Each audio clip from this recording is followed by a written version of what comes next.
Hola, hola, ¿cómo están? Yo soy Isabel Estrada, tu psicóloga de cabecera. Bienvenidos a esta segunda parte del video Las emociones como lo que son. En la primera parte hablábamos de algunas teorías importantes que sostienen que las emociones son una activación psicofisiológica, es decir, hay una relación entre los procesos psicológicos y fisiológicos. No obstante, la psicología de las emociones se compone de un marco teórico bastante amplio, donde la teoría de la inteligencia emocional no existe. Recordemos que emoción es un constructo creado por la psicología con la finalidad de lograr un mejor entendimiento de nuestro objeto de estudio, el comportamiento y los procesos mentales. Este marco teórico ayuda a construir modelos de intervención psicológico-clínicos. Comentábamos que para mejorar su comprensión nos apoyaremos en el modelo de las emociones básicas y secundarias con la finalidad de entender la función así como la activación fisiológica que hay en cada una de ellas. La psicología de las emociones cuenta con varias propuestas. Existen modelos valorativos o de emociones discretas, los modelos asociacionistas como la teoría de redes semánticas, el condicionamiento respondiente, la teoría de marcos relacionales. También están los modelos del afecto y del estado de ánimo como el afecto y la regulación de metas, los modelos dimensionales y la perspectiva funcional de la conducta emocional, que se basa en el conductismo skinneriano y es parte de la terapia analítica funcional. Recordemos que en neuropsicología, arousal se refiere al nivel general de activación o excitación del organismo. Este estado psicofisiológico de alerta regula la capacidad de respuesta ante estímulos internos o externos.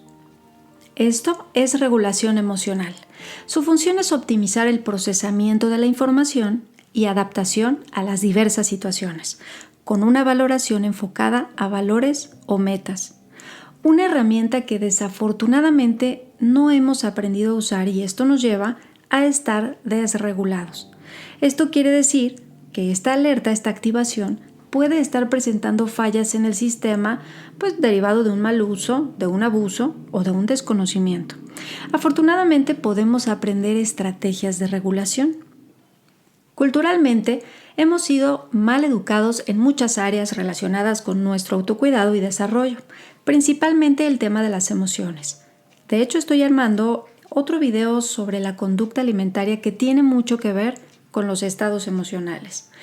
Hemos aprendido que la experiencia emocional es intensa en mujeres y plana en hombres. Si no es intenso, no sirve. Si no duele, no sirve. Además, no todas las emociones son aceptadas abiertamente. El miedo, el enojo, la tristeza son muy castigadas y abusamos del ideal de la felicidad. Está mal tener miedo porque si tienes miedo eres un cobarde. Si te enojas, nadie te va a querer. Si te pones triste, qué flojera, nadie quiere estar con alguien que está triste o que tiene problemas.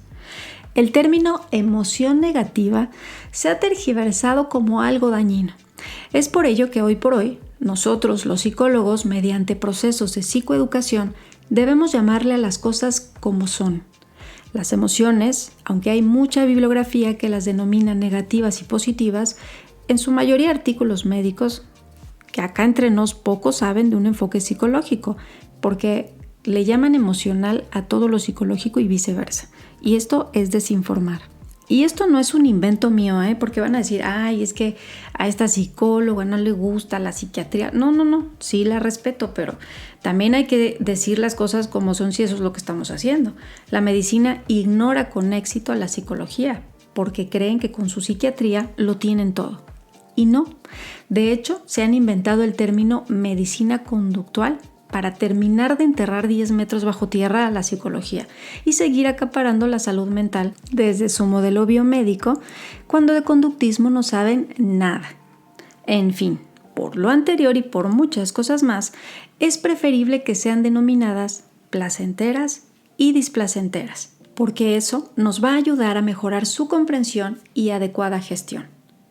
El arousal, como decíamos, involucra sistema nervioso central y sistema nervioso autónomo, es decir, simpático y parasimpático.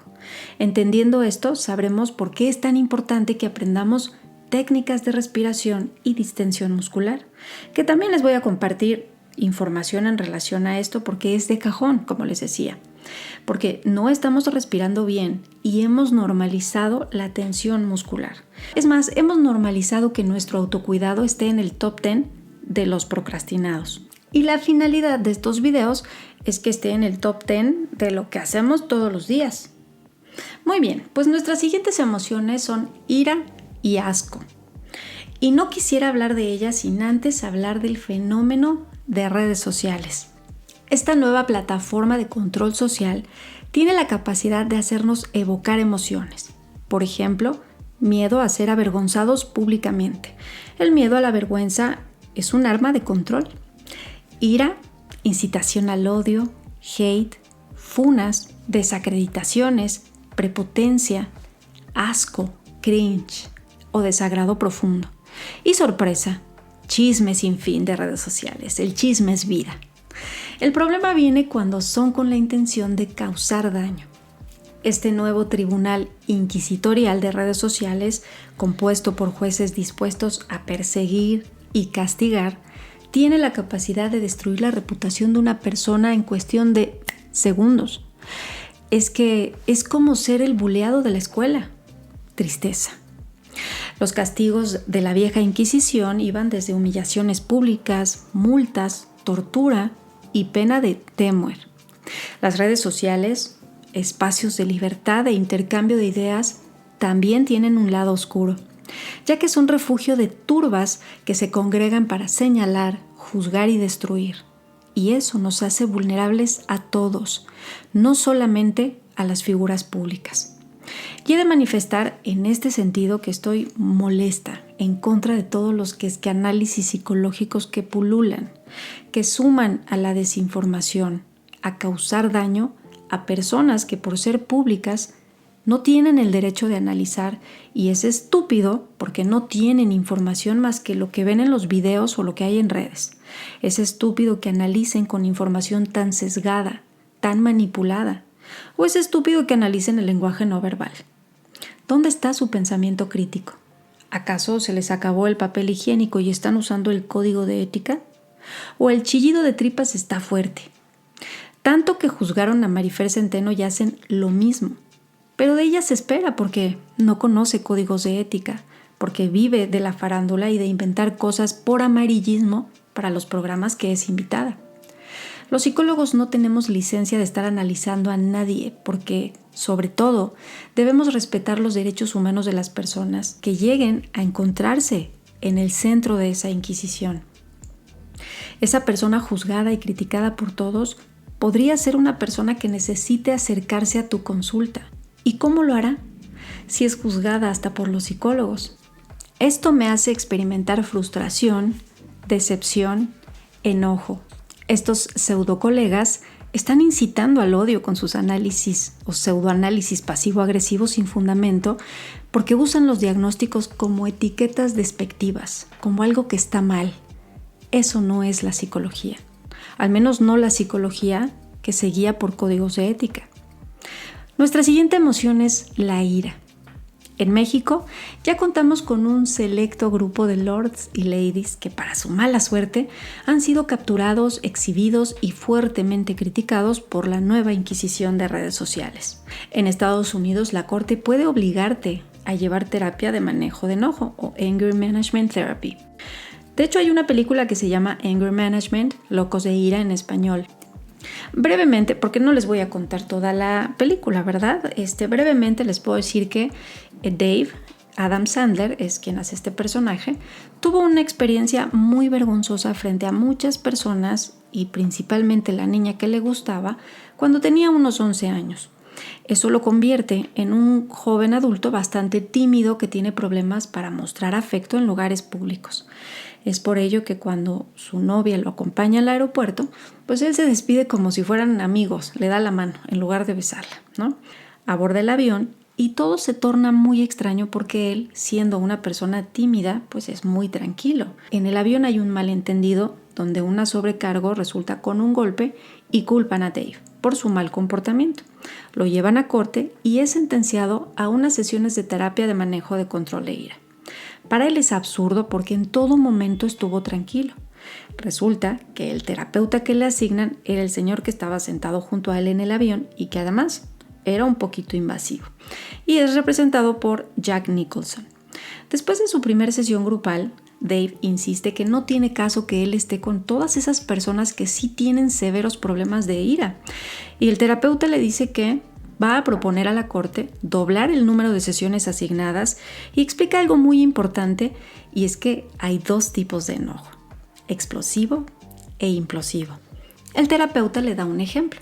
Explosivo es el individuo que ves gritándole al cajero porque no acepta sus cupones.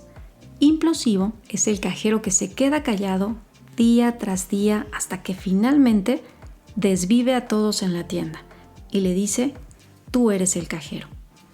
La ira o el enojo, si no es gestionado adecuadamente, puede causar daño a los demás y a la persona misma. El explosivo es más identificado, pero hay una forma de la que no se habla mucho y es la ira implosiva.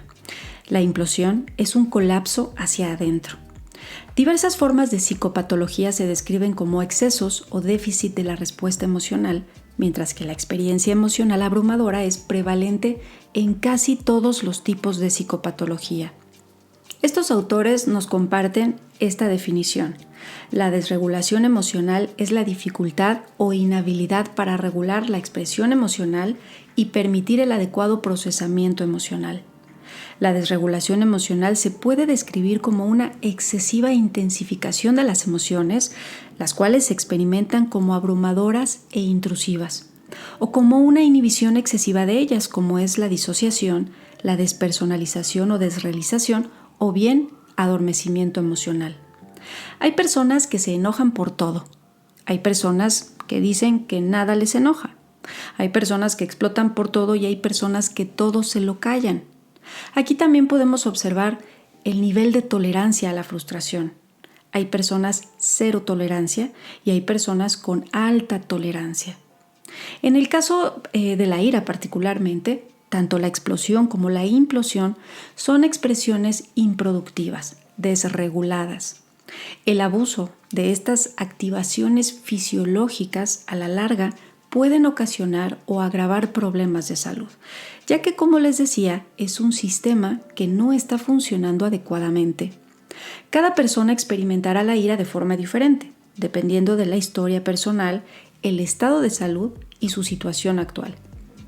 En el portal de American Heart Association, Enfoque Biomédico, tiene una publicación que se titula "El papel del enojo en el riesgo de un ataque al corazón podría comenzar en las arterias". Como es de esperarse, denomina emociones negativas a la ira, la ansiedad y la tristeza. Dice la publicación que una investigación reciente sostiene que los breves arranques de ira o enojo pueden afectar temporalmente la capacidad de los vasos sanguíneos para dilatarse, una función que se considera esencial para prevenir el endurecimiento de las arterias. Este enfoque biomédico deja de lado por completo todo lo psicológico. Por lo tanto, es una publicación que, por muy médico-científica que pretenda ser, está sesgada, porque los médicos no saben de psicología. Amigos, dense cuenta. El doctor Daiichi, que es el que entrevistan en este artículo, el doctor Daiichi Shimbo, dice que el enojo es malo para el funcionamiento de los vasos sanguíneos. Fuertes y equivocadas declaraciones. No, señor Shimbo, el enojo no. La desregulación emocional que abusa de esta activación, sí. Es decir, la reactividad fisiológica del enojo. El enojo tiene una función. No podemos dejar de enojarnos. Dejen de decirle a la gente que no se enoje. Esto no sucede solamente con la ira explosiva. En la ira implosiva hay una acumulación, como lo menciona la película, día tras día, tras día, tras día. Que finalmente, cuando esta presión interna se vuelve incontenible, hay explosión. Esta desgracia de desregulación es alimentada por la creencia de que enojarse está mal, y estos estudios médicos no ayudan mucho que digamos. Para entender el porqué de esta afectación que mencionan estos estudios, primero veamos la activación fisiológica del organismo en la emoción de enojo, y después hablamos del experimento que los llevó a estas conclusiones. Como en toda emoción básica, en el enojo también hay una activación del sistema nervioso simpático. Aquí se manifiesta como aumento en la frecuencia cardíaca, aumento de presión arterial, de tensión muscular, aumento de conductancia de la piel, calor en el rostro, temperatura periférica alta, aumento hormonal e incremento de secreción de catecolaminas, que son un grupo de neurotransmisores que juegan un papel crucial en la respuesta del cuerpo al estrés y en diversas funciones fisiológicas. Estas son la norepinefrina y la epinefrina. Esto implica una mayor demanda de oxígeno al corazón y vasoconstricción, que es el estrechamiento de los vasos sanguíneos provocado por la contracción de pequeños músculos, lo que reduce el diámetro de las arterias y venas y en consecuencia reduce el flujo de sangre y aumenta la presión arterial, que a la larga puede dañar el endotelio. Vamos al experimento. Esta publicación establece que estudios observacionales previos han establecido un vínculo claro entre las emociones negativas como la ira, la ansiedad y la tristeza y un mayor riesgo de presentar ataques cardíacos y derrames cerebrales. Pero se sabe poco sobre cómo estas emociones provocan cambios en el cuerpo, dando lugar a sucesos cardiovasculares. Bien, pues se reclutó a 280 jóvenes adultos aparentemente sanos, sin antecedentes de enfermedades cardíacas o derrames cerebrales, ni factores relacionados de riesgo, problemas de salud mental graves u otras enfermedades crónicas. En el entorno de un laboratorio se les pidió a los participantes que se relajaran durante 30 minutos y luego se procedió a tomar mediciones de presión arterial y ritmos cardíacos, además de pruebas para evaluar la salud de las células endoteliales, es decir, la salud del revestimiento interno celular de los vasos sanguíneos. La disfunción endotelial se ha implicado en el desarrollo de arteriosclerosis o endurecimiento de las arterias, lo cual puede provocar ataques cardíacos y derrames cerebrales. Los estudios han demostrado que el estrés mental puede perjudicar el funcionamiento endotelial. Lo que ellos quieren decir es que la activación psicofisiológica afecta dicho funcionamiento. Los investigadores del nuevo estudio exploraron en qué medida los vasos sanguíneos podían dilatarse, si las células endoteliales en el revestimiento de los vasos sanguíneos se encontraran dañados y si podían repararse a sí mismas después de emociones negativas agudas. Después de tomar mediciones iniciales, se les asignó al azar a las personas realizar una de 4 tareas. Durante el transcurso de 8 minutos, se le pidió a un grupo que recordara en voz alta recuerdos personales que evocaran ira. A otro grupo se le pidió que recordara en voz alta recuerdos personales que evocaban ansiedad. A un tercero se le pidió que leyeran oraciones en voz alta que evocaban tristeza. Y al último grupo se le pidió que contaran en voz alta para permanecer en un estado emocional neutral. A estas tareas le siguieron un segundo periodo de descanso en silencio. Se tomaron mediciones de presión arterial y salud endotelial nuevamente al cabo de 3, 40, 70 y 100 minutos después de que las personas realizaran las tareas. En comparación con el grupo emocionalmente neutral, la capacidad de dilatación de los vasos sanguíneos en las personas que evocaron recuerdos que provocaban ira se redujo en más de la mitad. Este efecto llegó a su punto máximo de los 40 minutos de la grabación de la ira y luego la función volvió a la normalidad. Aunque el efecto fue temporal, Shimbo dijo que es importante notar que ocurrió al cabo de tan solo 8 minutos de recordar sentimientos de enojo, lo que plantea preguntas sobre el efecto acumulativo de la ira en el funcionamiento de los vasos sanguíneos durante un periodo más largo. Bueno, aquí habría que decirlo de otra forma. Ellos no evocaron sentimientos, evocaron recuerdos y eso activó su cuerpo. Aquí sí es importante hacer una aclaración. Por lo menos, desde el enfoque de terapia cognitivo-conductual, sí es importante que la persona aprenda a identificar situación, pensamiento, emoción, que es el modelo cognitivo básico. ¿Qué situación me está activando? ¿Qué es lo que estoy pensando? ¿Y cuál es la emoción que se está activando? Además, aquí ya empezamos a identificar si hay pensamientos disfuncionales que estén haciendo que esa emoción sea innecesariamente intensa. Entonces, no solamente evocaron el sentimiento. ¿Ven por qué es importante que este tipo de experimentos o de estudios se hagan con equipos multidisciplinarios porque los médicos dejan pasar muchas cosas importantes para poder darle un sentido a estas investigaciones. Aquí ellos mismos se están contradiciendo. En primera instancia dicen que son emociones negativas y que el enojo es malo, pero después están diciendo que es con un efecto acumulativo en periodos largos. Entonces, dejemos claro una vez más, la emoción no es negativa. No está mal que te enojes. Lo que está mal es que no sepas qué te está enojando y por qué es tan intensa esa emoción. ¿Por qué estás desregulado en esa emoción u otras que ya veremos ahorita más adelante?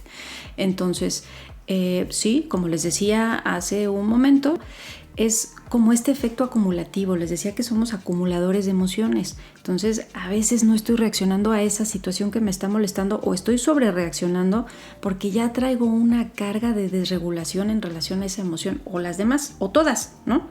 Bueno, el doctor Shimbo, que no sabe de psicología, dijo: demostramos que si te enojas una vez, afecta adversamente tu capacidad de dilatación. Pero ¿qué pasa si te enojas 10,000 veces a lo largo de tu vida? Esta lesión crónica a las arterias podría causar daño permanente. Eso es lo que creemos que está pasando, dice el doctor. Nuevamente, el doctor Shimbo, que es una eminencia en cardiología, pero que no sabe de psicología, y esto que sostiene es alarmante. Alimenta ideologías como la bioneuroemoción, que sostiene que las emociones enferman. En esta publicación hay otra doctora que también hace aportaciones, la doctora Susan Arnold, que dice que los hallazgos arrojan luz sobre cómo los arranques de ira pueden causar enfermedades cardiovasculares. Estamos viendo además que esto está un poquito sesgado. No es el enojo lo que enferma, sino fuertes arranques, activaciones constantes, explosiones o implosiones de enojo. Las personas que tienen problemas del corazón, esto ya lo sabemos todos, deben evitar exaltaciones. Jamás se dice que estas personas no deben enojarse o no deben frustrarse ni nada de eso. Deben evitar exaltaciones. Estrés o exaltaciones intensas aumentan el riesgo de problemas cardíacos o agravar las condiciones ya existentes. En relación a los factores psicológicos y conductuales, personas con alto riesgo de hostilidad suelen también tener problemas o presentar mayores conductas de riesgo como fumar, beber en exceso, dormir poco y comer de forma desorganizada. La dificultad para regular el enojo aumenta el malestar emocional, el estrés percibido, reforzando de esa manera un círculo vicioso que afecta el sistema cardiovascular. El enfado crónico o la ira crónica desgasta al sistema inmunológico. Entonces recordemos que si el cuerpo está activado porque está listo para una situación particular, se los digo nuevamente, es como dejar un coche prendido todo el día para ver si en algún momento lo ocupamos. Así pasa con el cuerpo. Lo estás desgastando. Por eso es importante que mantengamos esa autorregulación, que aprendamos herramientas para podernos gestionar con nuestros propios recursos, no con medicamento y tampoco que dependamos de estar meditando todos los días. Se trata de tener una buena respiración. Justo ahorita se me fue el aire porque estoy hablando mucho. Pero se trata de aprender a respirar, de regalarle esos minutos al día a nuestro cerebro de una buena respiración y otras técnicas que ya platicaremos. Han sido muchas las definiciones que se han propuesto sobre la ira, pero parece que la mayoría de los autores han coincidido en que la estructura afectiva de esta emoción se caracteriza principalmente por el displacer generado en la persona que lo experimenta, además de una errada activación que marca una importante tendencia a la acción. El psicólogo Carol Izard, que ha hecho grandes aportaciones en su teoría de las emociones, define la ira como una emoción primaria que se presenta cuando un organismo es bloqueado en la consecución de una meta o con la obtención o consecución de una necesidad. Por lo tanto, se trata fundamentalmente de una reacción de enfado o cólera que es producida por alguna circunstancia que ha vulnerado los derechos básicos, el autoconcepto o la dignidad de quien la padece. Algunas de las situaciones que pueden provocar ira son el maltrato, el abandono, la traición o la crítica.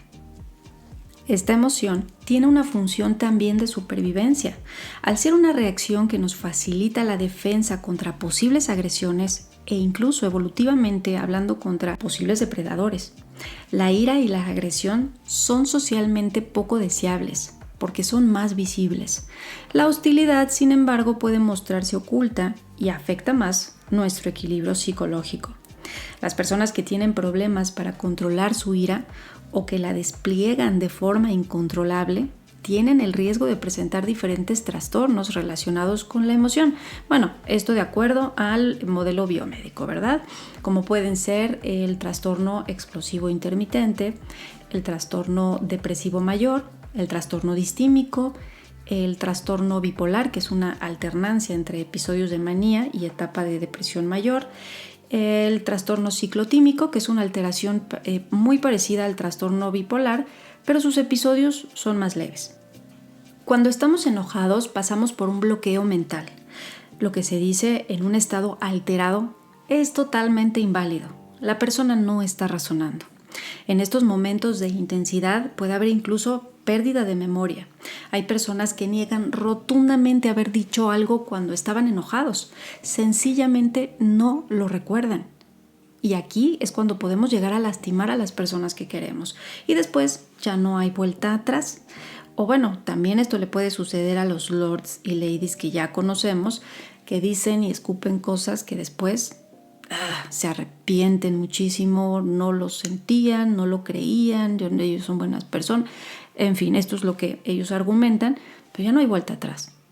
La ira explosiva se asemeja a una manguera donde el agua sale con mucha presión. Si la manguera queda libre, se va a mover por todos lados salpicándolo todo. Esto ocurre con personas que no gestionan su enojo, se desahogan y no dejan indiferentes a aquellos a su alrededor. Lo opuesto, como ya habíamos dicho, es la ira implosiva. Pero los pasivos también pueden verse en peligro de sufrir serias alteraciones físicas. No existe nadie que nunca se enoje. Así que, en la misma forma en que regulamos la salida del agua de esa manguera, se necesita regular la salida de la ira o el enojo. Culturalmente nos afectamos mucho porque el enojo está mal visto. Ay, no te enojes, qué fea te ves enojada. Ay, es que es muy enojón. Los que experimentan ira agresiva son conscientes de su iracunda emoción, aunque no siempre llegan a comprender las verdaderas razones. Una persona que manifiesta brotes repentinos de conductas impulsivas, agresivas y violentas probablemente pueda tener un trastorno explosivo intermitente. Probablemente. Lo preocupante en la ira agresiva es que a menudo se representa como represalia y puede resultar en daños físicos a la propiedad o a personas. Genera problemas en todos lados, incluso problemas con la ley o ahora, como ya lo vemos, en redes sociales. Ojo, el diagnóstico no es un justificante. En redes sociales yo me he dado cuenta, esto dicho sea de paso, que ya muchas personas se autodiagnostican o salen a sus redes sociales a decir tengo este diagnóstico o se creen expertos en dicho diagnóstico. Entonces, el diagnóstico es para el profesional, no es para la persona, es para que el profesional sepa por dónde es el camino para poderle ayudar. Es para que la persona reciba la ayuda pertinente y en estos casos sí deberían ser obligados a llevar un proceso psicoterapéutico para el manejo de la ira. Pero de ninguna manera, bajo ninguna circunstancia, la violencia se apacigua con violencia. No se trata con violencia. Eso perpetúa el ciclo. ¿Qué causa la ira? Bueno, una de las principales causas es el ambiente en el que vivimos o nos desenvolvemos. Situaciones altamente estresantes. Oigan, los que estamos en las ciudades, de verdad que somos sometidos diariamente a dosis altísimas de estrés. También influyen problemas económicos, el abuso o relaciones asimétricas donde solo una parte cede. Las malas condiciones sociales, familiares, también son ingredientes que propician el desarrollo de una ira mal gestionada o de la desregulación de la ira. No todo depende de nosotros, por eso es que no podemos llamarlos enfermedades porque el contexto también importa. Además, lo que uno ve, lo aprende. Muchas personas agresivas fueron criadas en ambientes donde la ira expresada de forma intensa y frecuente era lo más normal. Ya ven aquellos que a mí me agarraban a palazos y a chanclazos y mírenme, soy bien normal y soy buena persona. ¿Quién les dice? Ustedes o yo. Hablando de menores de edad, al estar en un entorno así en el cual eres altamente vulnerable y no puedes hacer más que estar sometido a ese entorno, pues obviamente no habrá un desarrollo adecuado de la personalidad, se va a crecer con mucha frustración y esta va a ser una manguera que ande salpicando por todos lados. ¿Cómo podemos gestionarnos mejor? Bueno, pues identificando estas manifestaciones fisiológicas, cognitivas y conductuales. Todos perdemos el control de vez en cuando, pero si la tendencia es que ante los contratiempos solemos usar el enfado como respuesta más frecuente, deberíamos poder observar algunas de las consecuencias de esta forma de proceder. Irritabilidad constante, rabia o ansiedad pueden estar presentes. No lo normalices. Cuando nos sentimos abrumados es porque estamos soportando más carga de la que podemos soportar.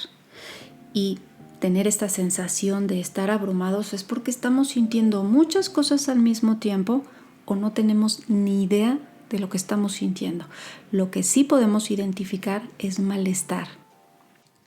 Recordemos que a mayor carga emocional, menor capacidad de reflexión. Funcionalmente, el lóbulo frontal, la corteza prefrontal está en pausa, en off, mientras la emoción es intensa. Y no importa si es placentera o displacentera, disminuye su actividad. Incluso cuando nos sentimos alegres, podemos tomar decisiones equivocadas, por ejemplo, andar de dadivoso y gastar más de lo planeado porque estamos muy contentos, hacer promesas que no se cumplen o decir que estás enamorado y que esta sí es la correcta. Estas conductas impulsivas ponen de manifiesto desregulación emocional, cero autocontrol y pura impulsividad. La corteza prefrontal reconoce y regula las emociones, suprime la conducta impulsiva y juega un papel importante en la formulación de juicios sociales. Todos hemos experimentado alguna vez las ganas de realizar alguna conducta agresiva o impulsiva. Ejecutar o no ese impulso dependerá del juicio de cada uno. Lesiones en la corteza cerebral. Este es un tema interesantísimo, pero también muy amplio. ¿Recuerdan que les decía que la personalidad tiene mucho que ver con la autorregulación? Antes de hablar de personalidad y continuar con las emociones, quiero compartirles una información en relación a las lesiones en esta zona cerebral. La corteza prefrontal tiene una gran influencia en nuestra personalidad, en nuestra conducta. La personalidad se entiende como un patrón relativamente estable de pensamientos, emociones y conductas que diferencian a una persona de otra. El estudio de las consecuencias de lesiones en regiones cerebrales que implican daño extenso en la corteza prefrontal es útil para comprobar la relevancia que los procesos de regulación emocional tienen en nuestras vidas. Hablemos del caso Phineas Gage. Phineas Gage era un capataz de trabajadores de ferrocarril en Estados Unidos en el año 1848 y si mal no recuerdo el estado era en Vermont, en Estados Unidos. En esta imagen, el señor Gage sostiene una varilla de metal en la mano. Esa varilla le atravesó el cráneo entrando por la mejilla izquierda y saliendo por el centro de la calota craneal o bóveda craneal. El cráneo, además de alojar al encéfalo, es una barrera de defensa. Es un caparazón que nos protege de golpes y traumatismos, sin embargo no estamos exentos de lesiones cerebrales. El daño que ocasionó la varilla no provocó un deceso inmediato. Phineas Gage sobrevivió. Sin embargo, hubo un daño significativo, pues cortó conexiones de la región prefrontal con el resto del cerebro. Es el caso más sobresaliente de pérdida de funciones complejas y cambio de personalidad, asociado a daño en la región prefrontal. A pesar de haber sobrevivido, Gage sufrió un cambio drástico en su conducta.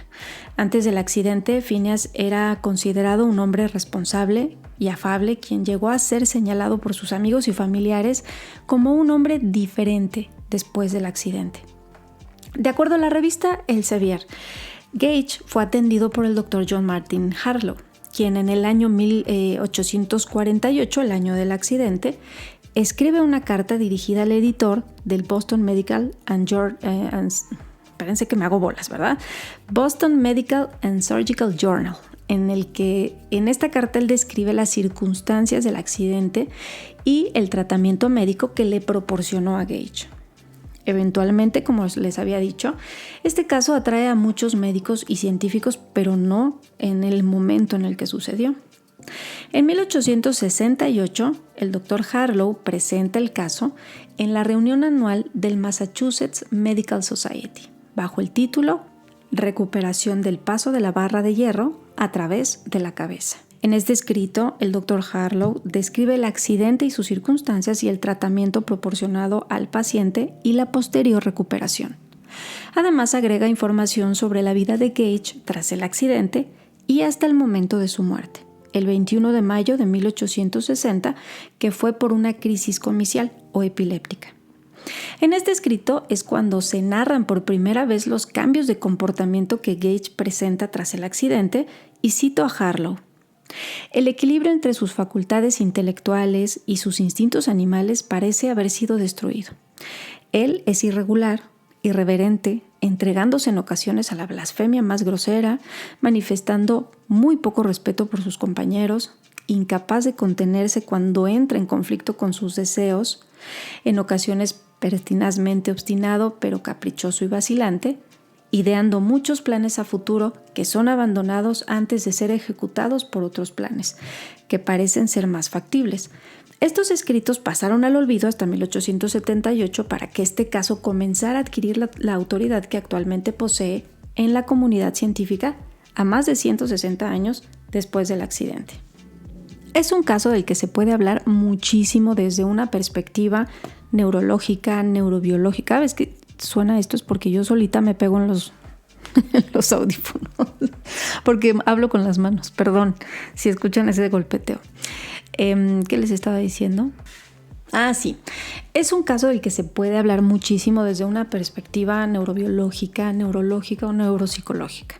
Sin embargo, lo que quiero recalcar es que este caso permitió tener una visión de la función del córtex cerebral, de la corteza prefrontal. Los efectos de la destrucción del tejido cerebral son en general difusos, lo cual lleva a concluir que todas las regiones del córtex participan en las funciones mentales superiores, actuando de modo unitario.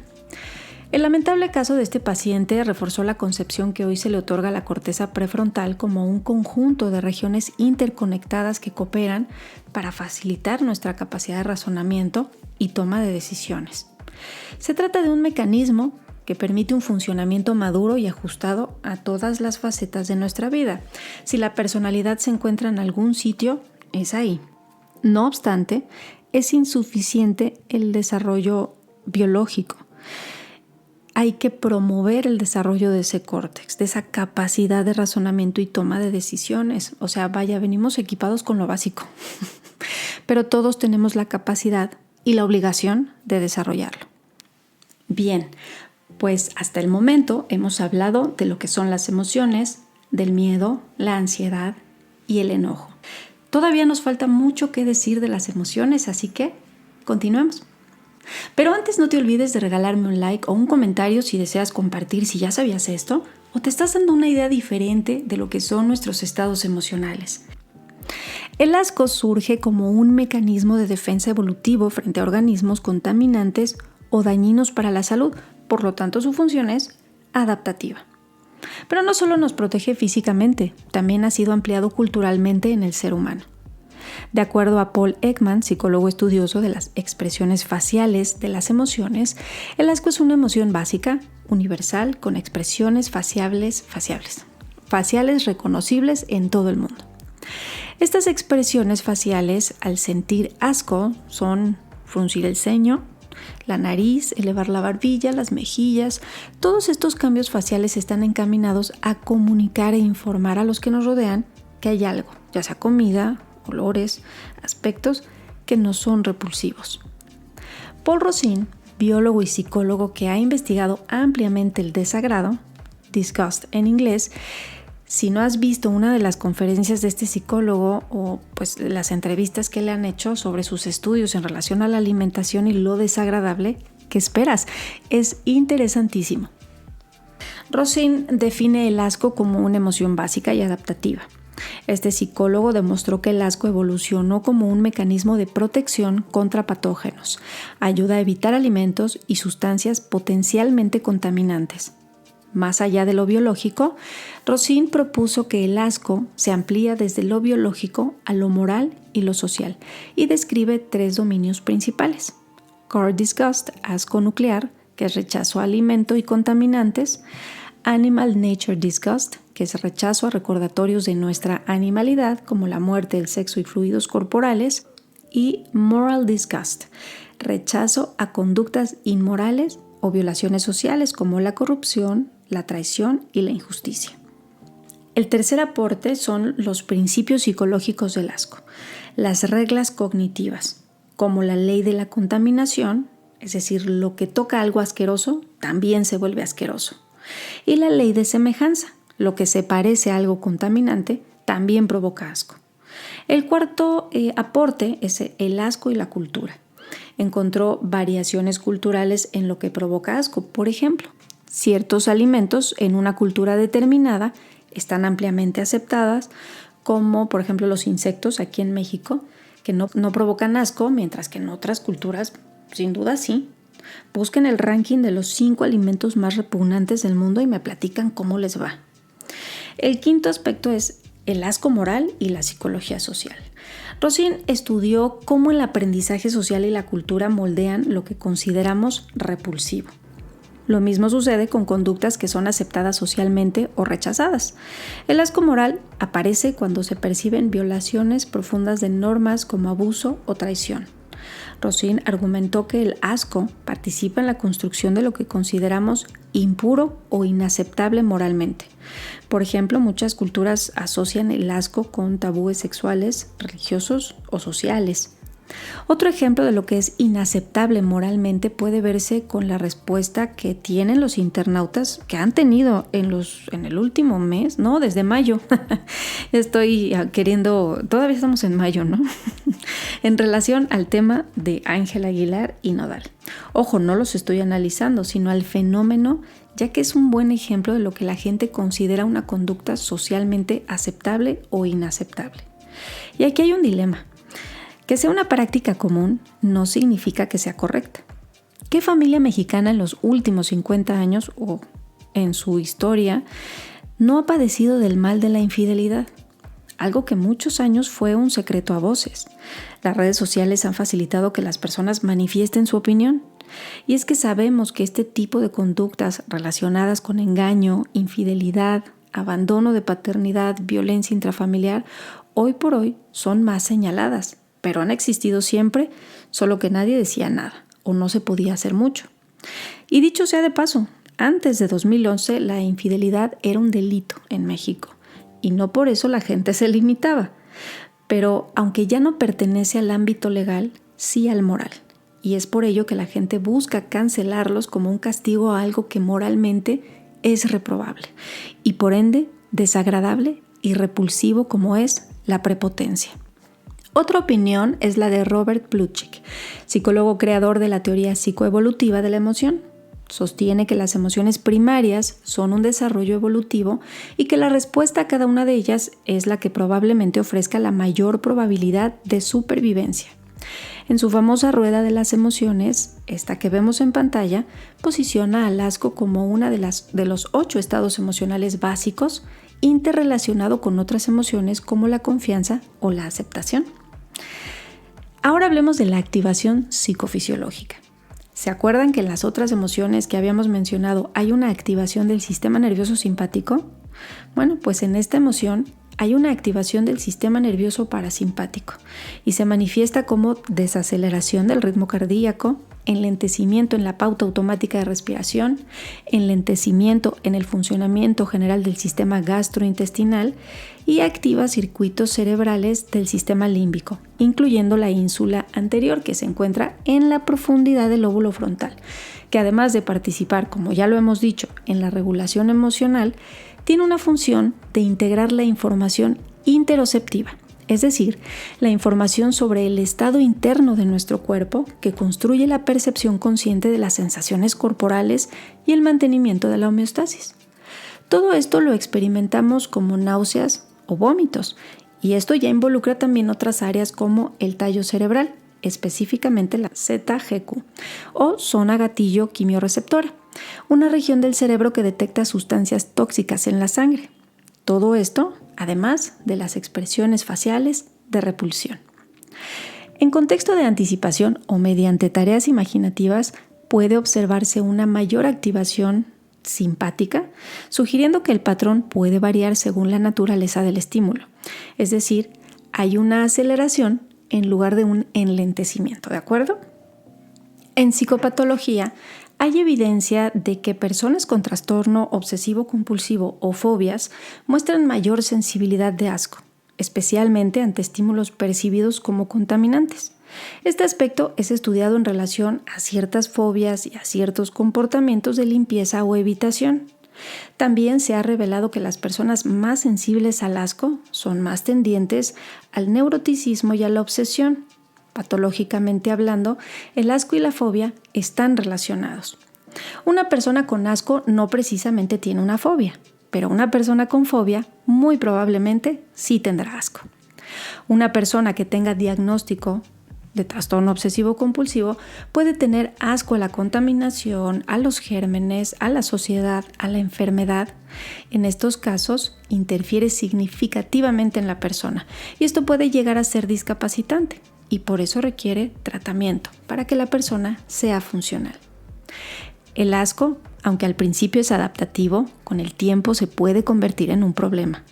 Si bien en ocasiones evitar algunas cosas no nos genera ningún problema, debemos afrontar aquello que nos da asco o aversión, porque si no lo hacemos, sí nos va a generar problemas.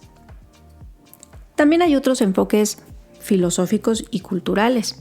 En su obra El asco, una emoción entre naturaleza y cultura, el doctor Eduardo Alberto León analiza cómo el asco tiene contenido cognitivo complejo, yuxtaponiendo su base biológica con su función en procesos de deshumanización y en juicios morales. En 2016, Colin McGinn, filósofo británico, publica El significado del asco, llevando el tema a un plano filosófico profundo. Explora cómo esta emoción refleja dilemas humanos en torno a la vida, la muerte y nuestra naturaleza orgánica. Entonces, el asco, como las demás emociones, cumple una importante función de protección del organismo.